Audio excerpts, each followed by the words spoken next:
Hi, I'm Norman Liss, and the name of the program is The Way to Go. I invite you to join me as we explore places to go and things to do. Well, summer is soon upon us with this weather. Maybe it's been upon us sooner than we thought. But today we're going to be spending an Emelin summer. Interesting program that the Emelin Theater has devised, and maybe get a little bit into what they'll be doing in the fall and later on. My guest today is David Watson, who is the executive director of the Emelin Theater. All right, David, it's summer at the Emelin. What's happening? Well, we try to keep it a little light in the summer, not get too heavy with our programming. So we have some of our usual mix, actually. We have some wonderful family programs, we have cabaret, and we have a new play as well. So try to have something for everybody. I get the feeling, and maybe we'll get into it a little more as we talk about the overall programs and what is evolving. I get the feeling that you're doing more theater. I know you're doing more cabaret. Things change, I suppose, and I guess when you get into knowing what your audiences want, why you produce what they want. Well, that is part of it, really. The audience, of course, changes over time, and even changes from year to year. Mm-hmm. Part of that happens because of what we choose to produce. We can attract a different audience, and part of it is just some of the changes we see in Westchester. That's an interesting point that you're making now. Would you say what you choose to produce? So what you're saying is that you choose because you want a different audience, or the audience is changing and therefore you're going to that. Which comes first? Well, it's a little chicken and egg, exactly. I think we all know the demographics are changing in Westchester. That you have an influx of young families, you have a population of young single professionals that you certainly didn't have here 10 years ago with the emergence of corporate headquarters and probably just a general feeling about people moving out of Manhattan. Even if you have enough young professionals in an area, more move into it. Yes. So we see that audience as one that we would like to reach, and we want to offer things that they would be interested in. There's a great attraction because of where you're located in Mamaroneck, because of the theater, which is a jewel, and I've said that so many times. The fact that parking is readily available, no cost. All of those are important factors. People are. I go to New York and to Manhattan a lot, but I know that people are reluctant to go down and fight the traffic and have the extra time for the babysitters and also the high parking costs. So theaters such as yours have a very definite appeal. Now, someone who moves from New York, for example, and comes up here, sees all these advantages. It's got to be a plus for what you're doing. Oh, well, I think so. It's people talk about moving to Westchester for quality of life, but I think if you look at some of the surveys, they say, well, okay, we know there's not quite as much in the way of culture and entertainment in Westchester. We'll probably still go do that in Manhattan, and I think that lasts for a little while. You keep doing that, but eventually you start to realize there's a great deal going on in Westchester, not just at the Emelin, but with all my colleagues at their institutions. Sure. And more and more, I think people are finding that although they can go to New York this week and see Julie Budd at the Algonquin, even if they don't drive in and take the train, they've got to deal with the timing, the schedule, and Manhattan, and the cost of an evening at the Algonquin. Now let's go chronologically before we get to Julie Budd, who I know it also appears to me from the listing of what you're doing this summer that you're having name attractions, people whose names are quickly recognizable for films, for television, or whatever. So let's start with the first one, and we're talking, of course, about Karen Valentine. Right, the wonderful Karen Valentine. This is something of a surprise for our audience. We had, as you know, announced a new play called First Wife, a comedy about a woman and what she learns from her experiences of marriage and divorce. I do want to say, because we're going to certainly show a photo of her, that her face is familiar to people, isn't it, Karen? Absolutely, absolutely. I don't know if they're going to think they have room 222 on when they if they're flipping by the channels. They'll say, "Oh, look, here we are." So back to what you were saying about the new play. Yeah. And originally we had talked to Karen Valentine about doing this play, and she wasn't available because of another project. And we had then approached Loretta Swit, who would have been terrific, and said she could do it. She had something else, but she didn't think it was going to interfere. And then just into the first weeks of rehearsal, indeed, Loretta's other project heated up, and she couldn't complete her run with the show. So we went back and said to Karen, had anything changed? And she said, "Gosh, yes. I wish I'd said yes to you in the first place." So at this point, we have the pleasure of having Karen Valentine premiering this new show with us. What are the dates of this? This is in preview June 4th to 7th, just coming up, and opens the 8th, Saturday the 8th of June, and runs through the 30th. So it's a all-month experience. That's a long run. Is that unusual for the Emelin? It's a little longer than usual. In the winter, because of all our subscription series that we've often talked about, it's hard for us to put together that much time, and we save the summer for some projects like this, where we need to have 3 or 4 weeks for this extended run of the play. Now, this is a new play. It is. And you bill it as a serious comedy? A serious comedy. I suppose if you have a comedy about divorce, it's probably serious. It's by a woman named Marlene Fantasshire, who's quite a successful writer and playwright living in Larchmont. So we have a local connection there. And it's a two-character show, an older woman and a younger woman, and I'll let you run your imagination from there. No, it's interesting to me that the Emelin is the site for people to try out. Certainly a lot of the cabaret acts you see first here, and then next thing you know, it's at Rainbow and Stars. Is the Emelin a good site for pre-Broadway or pre-off-Broadway? Are there thoughts when something opens here, especially for extended run such as this one? Well, that is part of the intention with this production is to have it up and produced and on its feet in a form that investors and other producers in New York can see. One of the great things about doing it at the Emelin is, as you and I have talked about before, is that nobody's more than 54 feet from the stage. Yes. And for a cabaret artist or for an actress in a play, there's a fabulous amount of communication that goes back and forth. Any of your audience who may have had the experience of being on stage, even as children in school, know that the presence of that audience is very real on the stage. I've talked to so many performers and talk about different audiences, and they all say that you can sense the audience, even if you can't see the audience because of the lights in your face. You can sense the audience almost from the first moment you come on stage. Oh, and it's a totally different experience to do a show in front of a live audience than it is to rehearse it. That's why those, the previews of this show or someone trying out a new cabaret act, this is so essential. You're doing something also with some of your presentations where you set up tables in the front, cabaret style. It's kind of an added touch. Why? Why are you doing that? Well, it creates more the feeling of the cabaret room that a lot of people are used to. And the cabaret artists particularly like that feel, that there are people down front having a good time. I know standing in the back of the theater, it often looks like you're in some black and white movie from the 40s. People sitting at tables down front, and somebody in a sequin dress on stage, and the lights and the piano and the bass player. It gives you a real nice sort of jazz age feel even. Now, we're talking cabaret, and you've already mentioned Julie Budd, and so let's talk about her. She's certainly a known, very well-known cabaret artist. Algonquin, has she played there very recently? She's actually, I think, has been at the Algonquin, I don't know the exact dates, but in May and June of this year, so right around this time. When will she be? She'll be with us on one night only, Saturday the 22nd of June. We have her booked for one night, and she'll come in and do two shows, 7 and 9:30. So now, is this the same show that she would do at the Algonquin? Will be the same show in this case. So as opposed to the people who try out at the Emelin, this one has been tried out. You've done some other things like that, as I recall, where they played elsewhere in New York, and then they come and play 1 or 2 nights at the Emelin. Well, very often that works well for us, because then the performer is already in New York, they're settled in, and they have an act, and they have their musicians hired, so they don't have to come in and create something sort of out of whole cloth for it. What's her?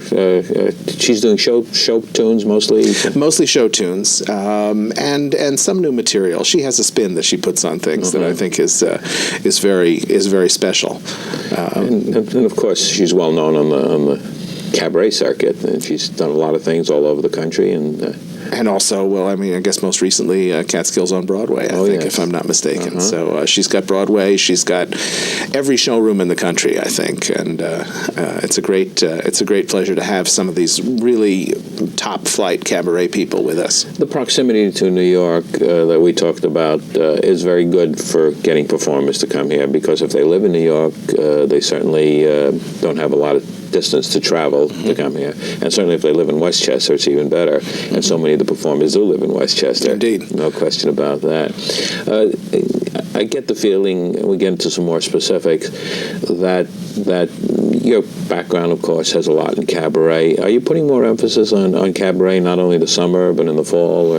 Well, we are certainly doing that. It's a thing that we find we have an audience for it. There is a demand for it in Westchester, and there's no one else who has a room like ours. Yeah, and and I call it a room because that's what a cabaret performer would call it. Yeah. But there's nobody else who has a room like ours in Westchester that has the intimacy and the space so well designed for that kind of communication and that kind of music. So when you say that there's an audience for it, can you define that audience? So we talked about the changing audience. We talked about the fact that a lot of younger families are moving to Westchester. How do you define the cabaret audience? Well, I think the cabaret audience is probably mostly... Don't say anything wrong, because I'm a great cabaret fan. No, exactly. I snuck that mostly in there. I think you find the cabaret audience, because I'm in it too. The cabaret audience is mostly probably 30 to 55. Some of that audience at the older end remembers sort of the great heyday of jazz and club singing that was part of the formation of American popular music. Mm-hmm. The younger ones are rediscovering it in the same way that you might think of, for example, Linda Ronstadt rediscovering her musical roots. Yeah. You find more and more pop singers as they get a little older and out of the sort of splash of pure rock, discovering this material. These are great songs, and they work for every generation. Some of the performers who are in cabaret as well as in the theater have told me that what they like about doing cabaret is it's their choice of material. When you do a play, a musical, you are doing exactly what someone else wrote, what the director wants. You're doing it exactly, your positioning, your staging, everything is someone else, and you're a performer. Here, you're doing what you want to do. Mm-hmm. You may not, and probably have not written the material, but it's your director, it's your pace, it's your choice, and it's what you want to do. So it's a real reflection of the performer, mm-hmm. as opposed to a reflection of the performance. Yes, and it's not just the choice of material, but then how you treat it. Are you going to take this ballad and make it into a slightly up-tempo love song and kind of wink as you do it, and have a whole different experience with the song, and also give the audience an insight into the material again, the underlying material? You can do that as a cabaret artist in some ways that, as you say, a director can do it in the theater, but the actor doesn't always have that liberty. I recently, on two nights, well, one night apart, I saw a solo performer doing a number, and then they were doing Maltby and Shire material. They did the exact same song. It was a completely different song, mm-hmm. the way they did it. It was the exact same words, exact same music, but the presentation was so different, you wouldn't know that it was the same. And of course, that reflects what you've been saying. Mm-hmm. So going on as you are to name people, you're also doing a lot in children this summer, aren't you? Yes, we're having some real, the ultimate in non-name performers. We've had some success in the last couple of years doing productions with the Missoula Children's Theater, mm-hmm. who send a team of actors and directors into the theater and do a fully staged musical with local children with no experience required. And we're doing 2 of those shows this summer because we know that kids are out of school, have time, and maybe they'd like to spend their summer in an air-conditioned theater the way I always enjoy coming on your program in the summer because it's so cool in here. Someone told me that you're also using some local children in some performances. Am I incorrect in that? No, well, we have been doing it. We don't have we have these 2 coming up in the summer that are all local children, mm-hmm. But we also had a show this past spring with students from Dance Cavis, uh-huh. appearing with Gary Rosen of Rosen Shots in a show called Tot Rock. And we'll keep doing that. You're also doing some interesting Irish programming, aren't you? Well, there's another audience that we know exists in Westchester for Irish music, and we have been talking for some time with a terrific young singer named Pat Kilbride, and Pat is again local and somebody who we'd love to have. So he's in on Saturday night, July the 20th. To do some contemporary versions of traditional Irish music. Then we get back to the more traditional in August with Liam Clancy and Robbie O'Connell. Now, is that what's left of the Clancy brothers, or is he just a split off? I know Robbie O'Connell was with the Clancy brothers, and one of them died. Right. I think that's what's left of Clancy brothers who are touring at the moment. Great. I've seen them many times, and nobody does it like they do it. No. And Robbie O'Connell, of course, is nephew, I believe, or nephew, I think. Yes, and very, very talented. Yeah, continuing that tradition. So we're exploring both ends of that. We're exploring the real new Irish pop, in a sense, and then at the other end, the updating, the revitalizing of that tradition. And back to name performers. Now, here's a performer, Lainey Kazan, who is really a kind of a double, triple threat lady as a singer, as an actress, through thick and thin, I suppose we might say. You might say. She is incredible. Yeah, and she's a great performer. Now, when is she going to be at the Emelin? She's with us in August from the, 14th to the 24th. She's doing a nice 2-week run at the Emelin. And Lainey is, again, one of those people, as you say. She's been on Broadway, she's been in film, she's been everywhere, and all of that experience comes through in the cabaret act because there's so many different parts of your life you can talk about and use to enrich those songs. A performer, we were talking a bit about singers who convey the emotion. And this performer said to me, well, she's an actress, so she performs differently. When you think about it, the best performers are those who act. This holds true in opera as well. If someone just stands up and sings as opposed to someone who really shows the emotion, expresses the emotion, there's a big difference. Lainey Kazan, of course, because of her background and her training, her experience, is certainly capable of doing that. And she is so well known and so popular. That's quite a summer setup you've got there. Well, we like to say 3 great ladies. It's a great summer for us. And if summer's here, then fall can't be far behind. You must have some pretty firm plans for the fall. Well, we're certainly firming things up. Staying in the cabaret vein, we have Mary Clear Heron is leading off our cabaret series in the fall. Classical music, we have something very special, extraordinary. Yefim Bronfman is coming on December the 3rd with Isaac Stern.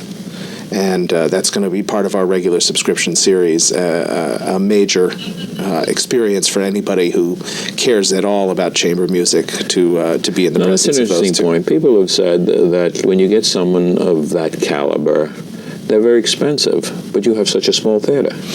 Well, the performers understand that, and they love to be at the Emelin, so we're able to discuss with them an appropriate fee that makes it worth it for them to do it, but something that we can also support. We're a nonprofit institution. Let me take the chance to plug my institution and say that we don't make money on everything we do. We can't and we shouldn't. A lot of things we do are, in effect, everything we do is subsidized more than 50% by our contributors to make it available to the audience.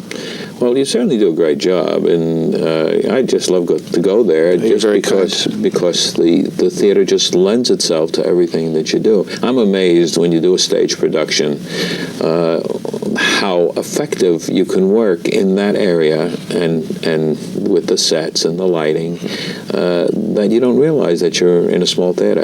Certainly, none of the seats are very far from the stage, which of course is the point. What else is coming up in the fall? Well, those are. I mean, that's the Stern event is a highlight.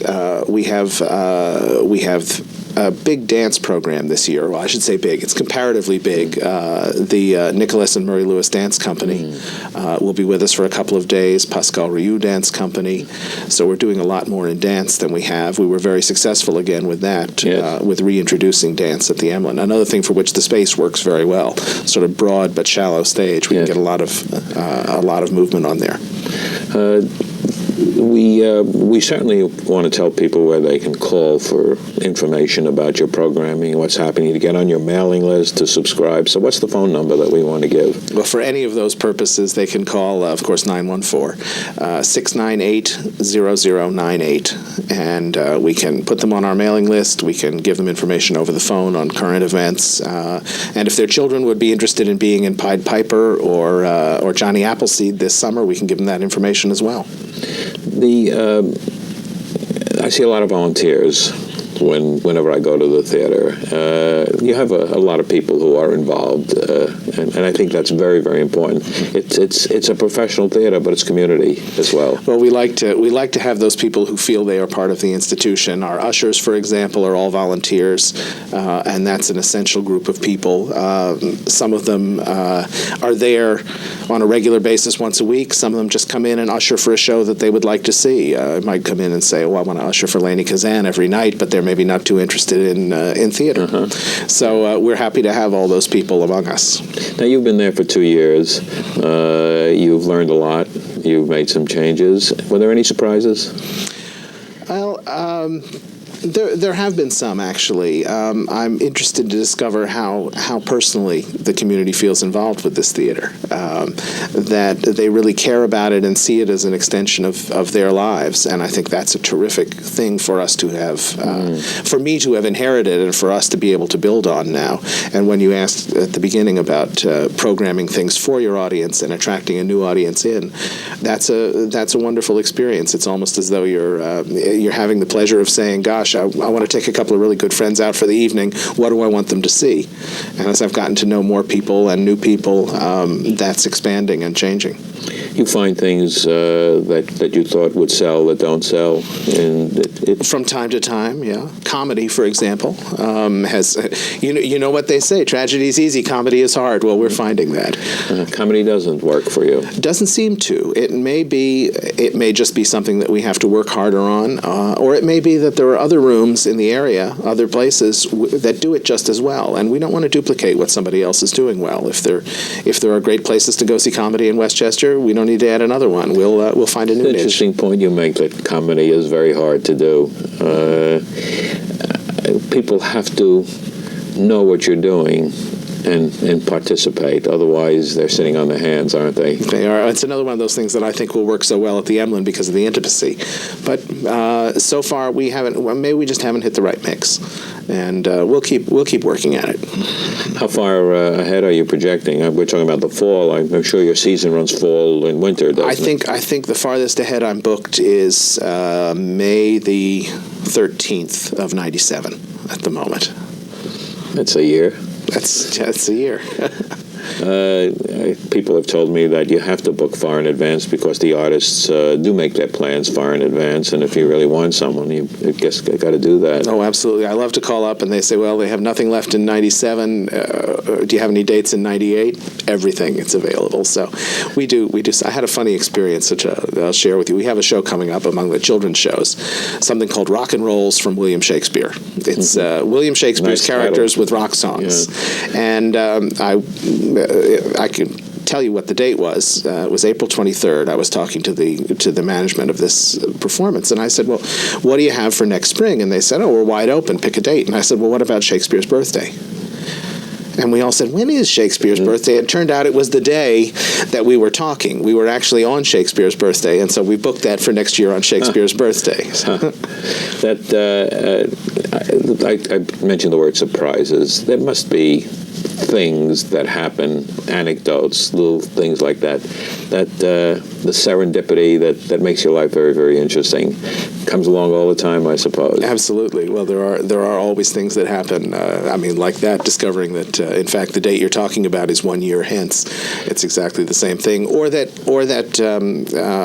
somebody who you knew years and years and years ago, starting out in the business, suddenly shows up again. Sometimes with a different name.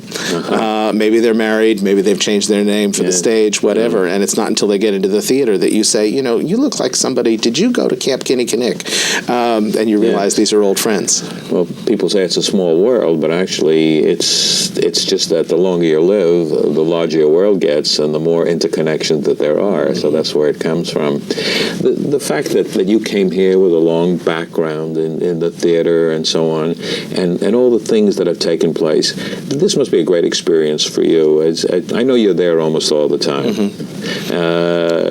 You're out there in the lobby, you're mixing with people, you make announcements from the stage.